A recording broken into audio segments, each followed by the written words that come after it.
Il-gvern f'dawn il-11 xahar diġà wettaq mal-40 fil-mija tal-proposti tal-manifest elettorali fil-qasam sportiv. Dan qalu s-segretarju parlamentari għall-isport Stefan Bontempo waqt li ħabbar tibdil fl-iskema tat-Turizmu sportiv.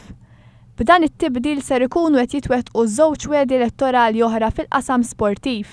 Is-segretarju parlamentari qal li lan wara dan it-tisħi huwa biex għaqdiet lokali ikollhom inċentiv akbar biex jattiraw mhux biss training camps u avvenimenti sportivi, iżda li jattiraw persuni li jattendu l-avvenimenti sportivi li jsiru f'dawn il-gżejjer.